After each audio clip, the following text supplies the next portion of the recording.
আসসালামু আলাইকুম। আশা করি সকলেই ভালো আছেন। সম্মানিত দর্শক, এর আগে আমি প্রায় 6 দিন আগে এই চ্যানেলে একটা ভিডিও আপলোড করেছিলাম, বা আরও সামনে আগে ভিডিও আপলোড করেছিলাম।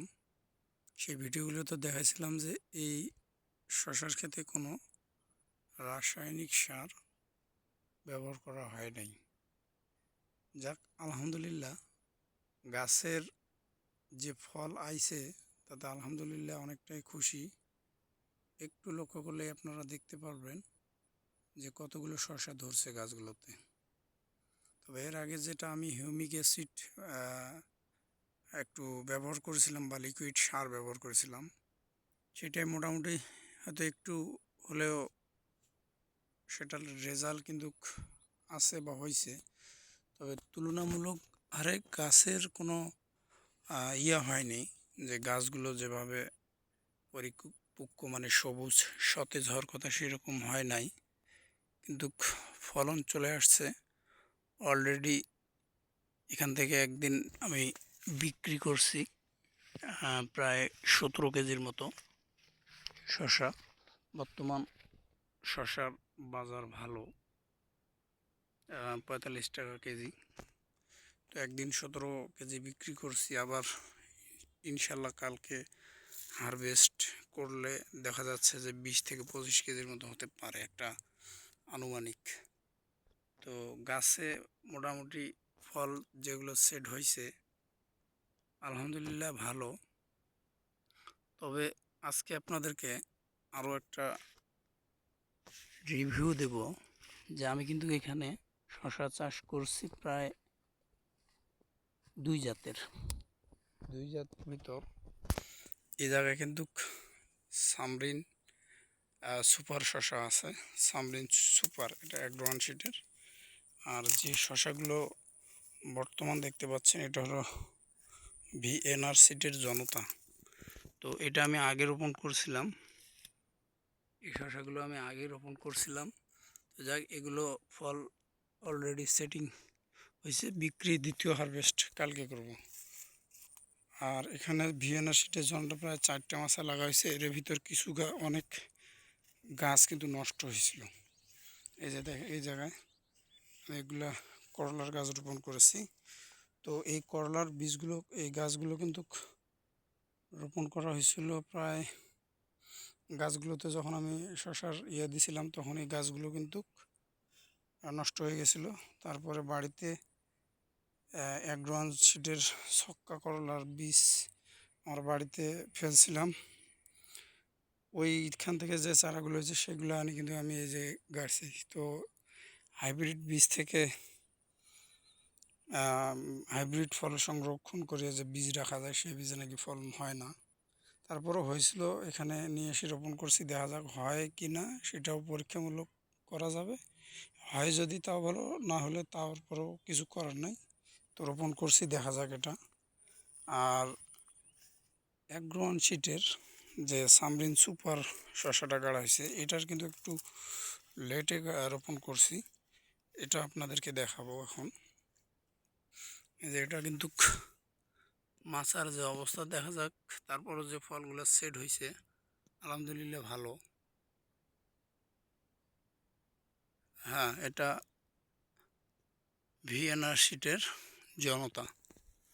তো ভিতরে ঢোকার কোনো অপশন নাই এদিকে। আর আপনাদেরকে এই যে এখন যেটা দেখতে পাচ্ছেন, এই যে এইদিকে, এটা হলো অ্যাডভান্স শিটের সামরিন। তো এই যে এই জায়গায় এটা কিন্তু অ্যাডভান্স শিটের সামরিন। ওই বীজগুলো আগে রোপণ করা হয়েছিল, যা গোটে মার্শাল্লাহ ফল অনেকগুলোই সেট হয়েছে। আর এটার কিন্তু গাছের গ্রোথ, এখানে কিন্তু কোনো লিকুইড সার ব্যবহার করা হয়নি এই গাছগুলোতে। তারপরেও আলহামদুলিল্লাহ এই গাছগুলোতে কিন্তু মানে গাছের যে গ্রোথ সেটা কিন্তু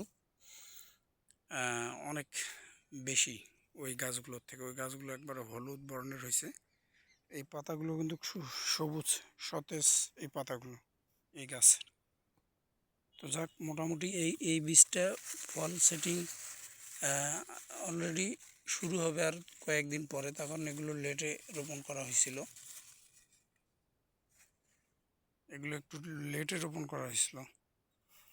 যাক, এগুলো তো কেমন ফল সেটিং হয় বা এই গাছগুলোর, তবে ওই গাছগুলো থেকে এই গাছগুলোতে গ্রোথ বেশি করা আছে। এটা জাস্ট শুধু স্প্রে করা হয়েছে, কোনো রাসায়নিক সার বেটের মধ্যে দেওয়া হয় না এবং লিকুইড সারও এটা ব্যবহার করা হয়নি।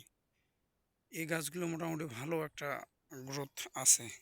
ফুল জ্বালাও অলরেডি চলে আসছে, আপনাদেরকে যদি দেখাই। তবে গ্রীষ্মের এই যে দেখেন এখানে শশার জালি চলে আসছে অলরেডি, অনেকগুলো জ্বালিয়ে চলে আসছে। এই যে এইখানে, এই যে এইখানে এই যে ব্রাঞ্চগুলো বাইর হচ্ছে, এই ব্রাঞ্চগুলোতেও অনেক জালি বাইর হচ্ছে। তো এই ভিডিওগুলোরও আমি গাছগুলোর আপডেট আমি দিব, এই শশার গাছগুলো। আর এই সাইটে রোপণ করা হয়েছে আপনার সিম এবং বরবটি এই সাইটে। তো সিমটা হলো কেরালা সিম। এইটা আমি কোনোদিন ভিডিও করিনি বা আপনাদেরকে দেখাইও নাই। আর বরবটিটা হলো ইস্পাহানির গ্রিন লং। তো বরবটির সাইজগুলো দেখি মোটামুটি ভালোই একটা মনে হয়। এই যে দেখেন, মানে একটা বাজার আকর্ষণীয় একটা বরবটি। ফলন কেমন হবে জানি না। আর যে কেরালা সিম যেটা রোপণ করা হয়েছে সেটা অলরেডি ফুল চলে আসছে।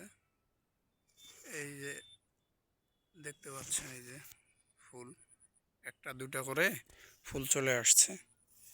তো যাক, এই সিম এবং বরবটির একটা ভিডিও আমি করব, সেটা আপনারা অবশ্যই দেখতে পারবেন। এই যে এখানে এই যে ফুল চলে আসছে, মোটামুটি অনেকগুলো ফুলই চলে আসছে। এটা হলো কেরালা সিম।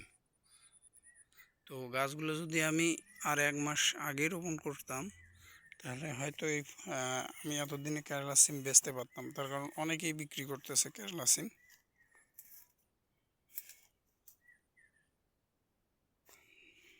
বরবটির সাইজগুলো মার্শাল্লাহ, বা কালার বলেন বা যাই বলেন, হ্যাঁ, অনেক হাইব্রিড বরবটি আমি দেখেছি বাজারে বিক্রি হয়। সেগুলো দেখবেন যে উপরের খোসাটা একবারে, মানে চামড়াটা দেখতে খসখসা, মানে একবারে দেখতেই আমাকে ভালো লাগে না। তো এটা একবারে ফিনিশিং লেভেল আছে, সুন্দর একবারে সাইজ, একবারে নিখুঁত কোয়ালিটির, মানে টাইট দেখে মনে হচ্ছে বরবটিটা। আর একটা আছে ভের ভেরা, মানে গাটা দেখলেই কেমন, মানে ঢ্যাপ ঢ্যাপা, ভিতরটা একবারে ফাঁকা, উপরটা এরকম মনে হয়, যেগুলো আমাদের দিক পাওয়া যায়।